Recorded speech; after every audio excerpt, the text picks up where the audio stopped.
We live in a time where stories never stop. They spill from every screen, in cinemas, on couches, in pockets. Every day we're offered a new world to enter, a new emotion to borrow, a new reason to feel something. For many people, movies are a language, a way to dream, connect, and escape. Yet some choose to remain outside that stream of stories. They don't wait for Friday releases. They don't scroll trailers. They don't keep up with the latest cinematic universe. They live quietly, in real time. To most, that silence feels strange. How can someone not want to be part of the collective imagination? But this choice is rarely about neglect or lack of curiosity. For some, stepping away from movies is an act of self-preservation, a way to protect the limited space inside their minds. Because stories are powerful. They reach deep, plant emotions that aren't ours, and pull us through lives we never lived. And in a world that runs on constant stimulation, some minds begin to crave stillness. And can you blame them? No. You see, those who don't watch movies often describe feeling more grounded in the present. They prefer the raw rhythm of daily life, the unscripted pauses, the unfinished sentences, the silence that no soundtrack tries to fill.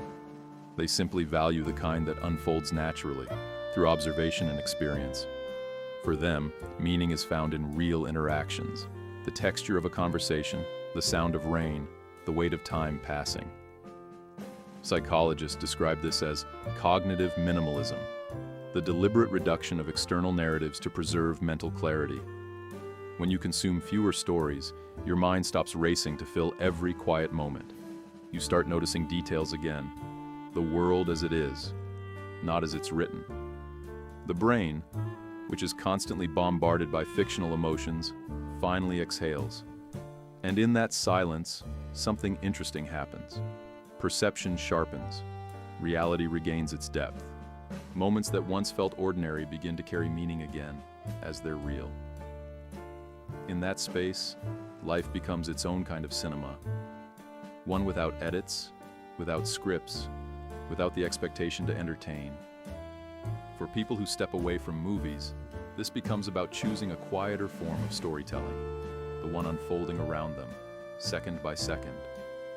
A story that doesn't need a screen to be seen, or a soundtrack to feel alive. But it doesn't end there. When someone chooses to live without movies, the reason often runs deeper than taste. Psychologists describe it as a difference in mental wiring, a quieter kind of brain that seeks calm over stimulation.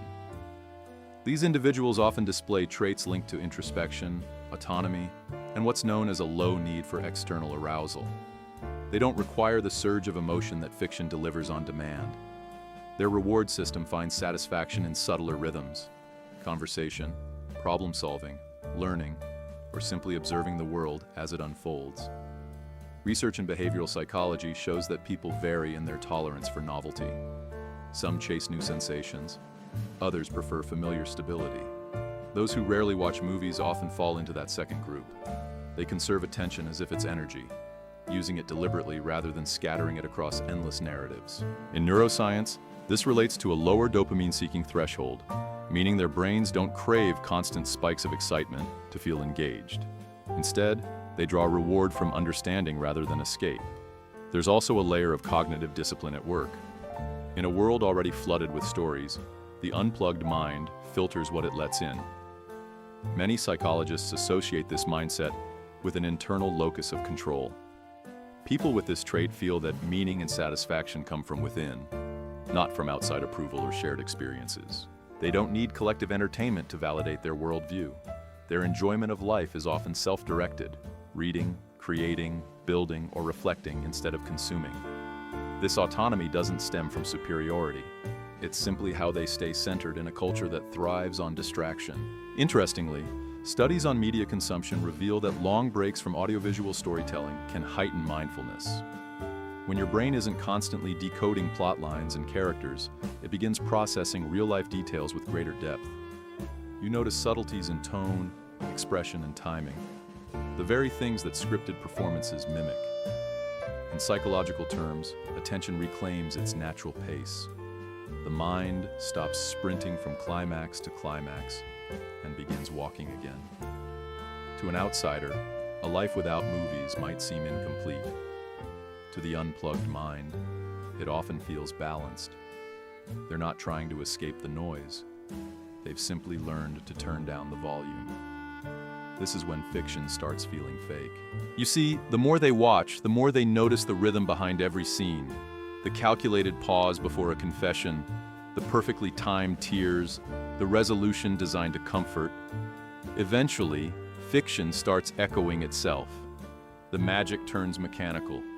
For many, this shift happens quietly. They sit through a film and feel detached, not bored, just untouched. Psychologists call this narrative fatigue, a subtle form of emotional exhaustion that occurs when the mind consumes too many synthetic feelings in too short a time. It's the same kind of burnout experienced by people constantly surrounded by media drama. The emotional system, flooded with simulated tension and release, becomes less sensitive to real moments. Movies are designed to compress emotion, to fit entire lifetimes into 2 hours. They offer catharsis on command, which can be thrilling at first, but over time the predictability dulls the impact. When everything is heightened, nothing feels real anymore. The constant exposure to cinematic intensity can quietly desensitize the brain's reward circuits, similar to how overstimulation from social media can numb genuine curiosity. In cognitive psychology, this is linked to habituation, when repeated exposure to intense stimuli reduces response over time. Someone who watches dozens of films a month might find real life disappointingly slow. Conversely, a person who steps away from that cycle often finds life regaining its natural depth and unpredictability. It's as though the absence of fiction resets their emotional compass. There's also an element of trust. Many modern viewers sense the commercial machinery behind films. Algorithms predicting what they'll love, formulas designed to hold attention, endless sequels stretched thin by profit. To those seeking authenticity, this industrial storytelling begins to feel hollow. The pauses, the imperfections, the unpolished edges of daily life start to replace the need for scripted emotion. For people who step away from movies, the decision often comes after this quiet realization that fiction no longer feels like reflection, but repetition. They're now searching for truth that breathes without direction, uncut and unedited. You see, these guys begin to realize how easily the human mind can confuse simulation with substance.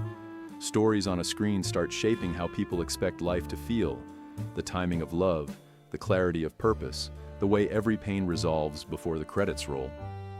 And somewhere deep inside, a quiet voice begins to resist that script. This response has a name in psychology: the authenticity reflex. It's the tendency to seek experiences that align more closely with personal truth than external narrative. When people act on this reflex, they start gravitating toward unedited reality. They look for moments that aren't arranged for dramatic effect, small joys that exist without lighting or soundtrack. It's noticing the uneven rhythm of daily life and finding comfort in its imperfection. Neuroscientists have found that this kind of attention, steady, mindful presence, strengthens pathways linked to emotional stability and satisfaction. When a person engages deeply with real experiences, the brain releases oxytocin and serotonin instead of the short, volatile bursts of dopamine triggered by overstimulating media. That shift fosters calm rather than craving. People who step back from movies often describe rediscovering their own narrative voice. They stop borrowing other people's ideas of meaning and start listening to their own. Without constant exposure to fictional heroes, they reevaluate what courage, failure, or happiness look like in their own lives. The boundaries between who they are and what they consume grow clear again. Cultural psychologists call this reclaiming narrative agency, the process of taking back authorship of one's identity. It's alignment with self. When every story in the world is trying to tell you who you should be, silence becomes a form of honesty. It allows a person to hear their authentic thoughts without interference. And in that stillness, something unexpected happens. Life starts to feel textured again, rough, unpredictable, beautifully inconsistent. Emotions lose their polish and regain their weight. Moments no longer need to be spectacular to be meaningful. They just need to be real. But not everyone who avoids movies does it out of peace.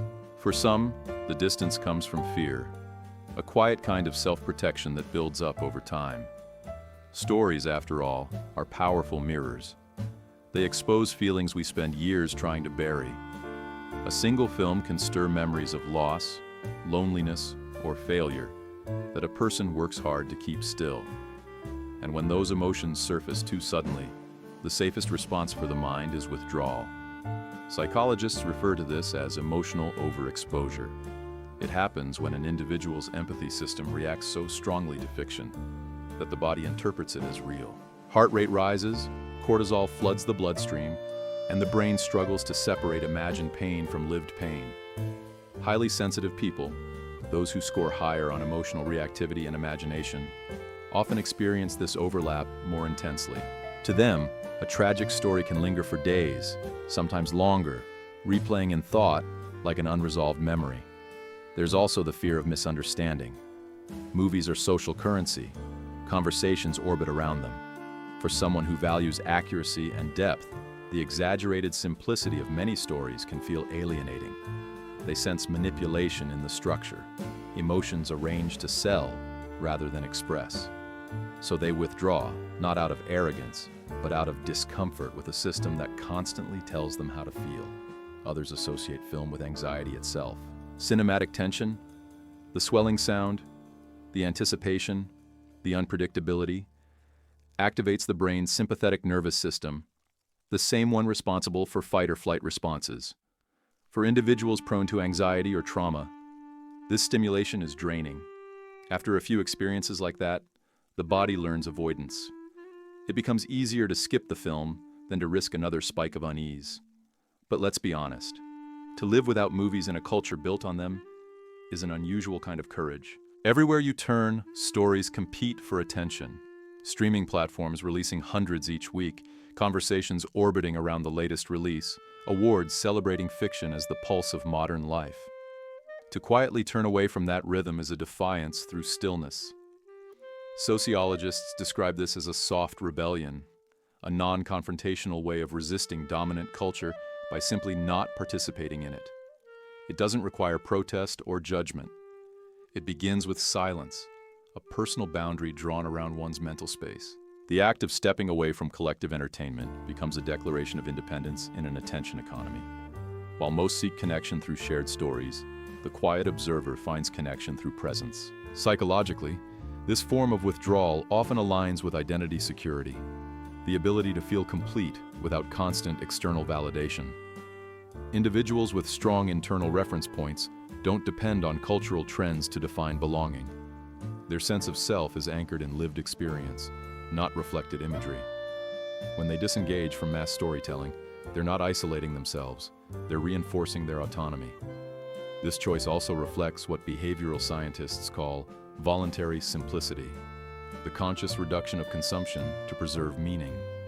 By consuming fewer narratives, they protect their focus from fragmentation. Attention becomes deliberate rather than scattered. Each thought, each emotion, is processed in its natural sequence instead of being overridden by another artificial climax on screen. Over time, this clarity nurtures peace, not the passive kind, but one built from understanding exactly where the self begins and the noise ends. Culturally, silence stands out. In a world where every passion is performative and every opinion broadcast, choosing quiet becomes a statement. The person who doesn't watch movies stops living through borrowed metaphors. Their references are drawn from experience, from the streets they walk, the people they meet, the days that shape them without editing. They value conversation over commentary, memory over spectacle. To many, that might seem small. To them, it's freedom. They move through life without needing to translate every feeling into a cinematic equivalent. Their happiness doesn't hinge on representation. It unfolds in the immediacy of being. They've learned to enjoy reality not as content, but as existence. And maybe that's the quiet rebellion. To remain human in a world that turns everything into performance. To choose real time over runtime. To let life be unfiltered, unscored, unobserved, yet deeply, unmistakably felt.